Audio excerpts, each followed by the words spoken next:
Assalamualaikum warahmatullahi wabarakatuh. Tema kita hari ini ialah tentang toharoh.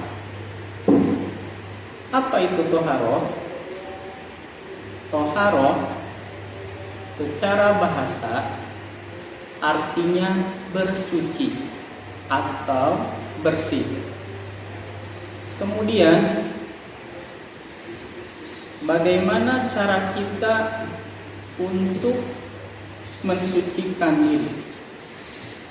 Nah, bersuci di sini ialah dibagi menjadi dua macam, yaitu bersuci dari hadas dan juga bersuci dari najis. Najis terbagi ke dalam tiga bagian. Ada najis yang paling berat, yaitu najis mughalladah.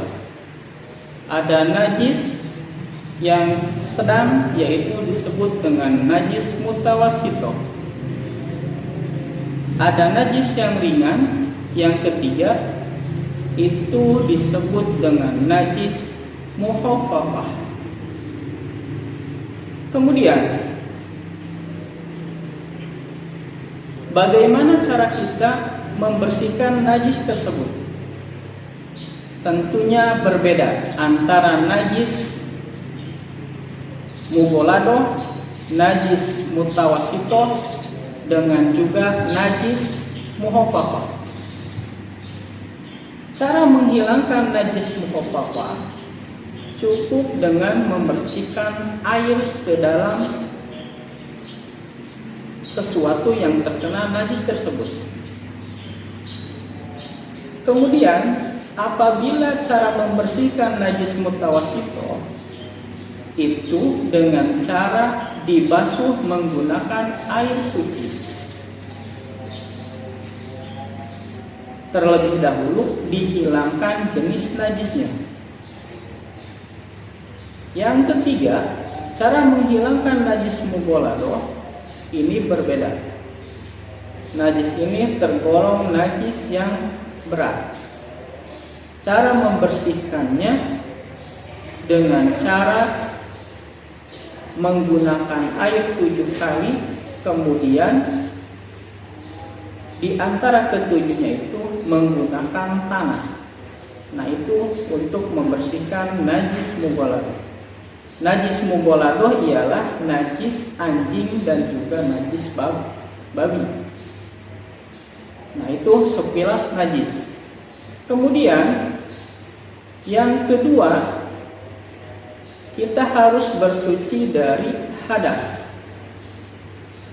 Apa hadas? Hadas ialah keadaan seseorang manusia, seorang muslim yang tidak boleh melaksanakan seperti sholat, kemudian tawaf, kemudian membaca Al-Quran, membawa Al-Quran, menyentuh Al-Quran. Nah, itu tidak bisa dilakukan bagi seorang muslim yang memiliki hadas.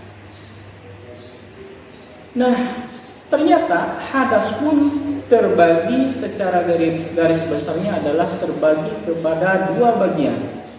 Yang pertama ialah hadas kecil, yang kedua hadas besar.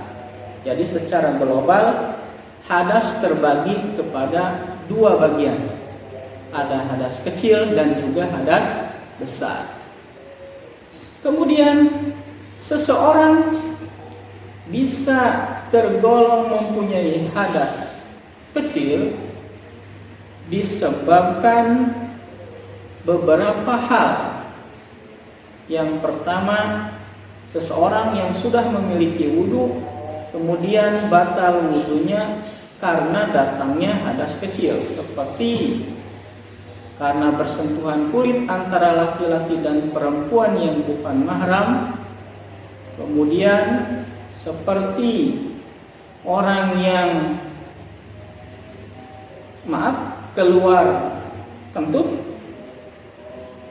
kemudian orang yang menyentuh kemaluan anak Adam. Nah, itu merupakan beberapa contoh orang yang memiliki hadas kecil.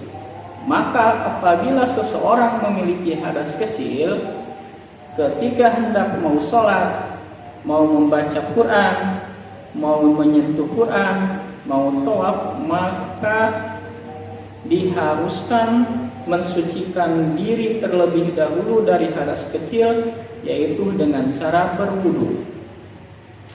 Kemudian yang kedua ialah hadas besar.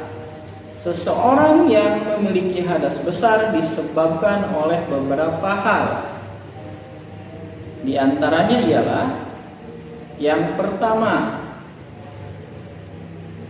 memiliki hadas junub atau seseorang yang dalam keadaan junub, yaitu melakukan hubungan suami istri. Nah, itu disebut dengan seseorang yang memiliki hadas jinabah atau junub. Yang kedua, perempuan yang haid. Maka ketika perempuan haid ialah perempuan memiliki hadas besar. Maka setelah darah haidnya kering, maka perempuan diwajibkan mandi. Yang ketiga, disebabkan oleh melahirkan atau di istilah fikih dengan wiladah. Maka perempuan yang sudah melahirkan, maka itu memiliki hadas wiladah. Maka setelah melahirkan diwajibkan untuk mandi wiladah. Yang keempat, seseorang yang memiliki hadas besar disebabkan oleh nifas. Apa itu nifas? Nifas itu ialah pasca melahirkan. Kemudian itulah di antara seseorang yang memiliki hadas besar. Maka kita harus paham perbedaan antara seseorang yang memiliki hadas kecil, maka mewajibkan ia untuk berwudu ketika ingin melaksanakan sholat. Ketika memiliki hadas besar, maka mewajibkan seseorang untuk mandi. Nah, itu saja yang dapat saya sampaikan materi kali ini. Kurang lebihnya mohon maaf.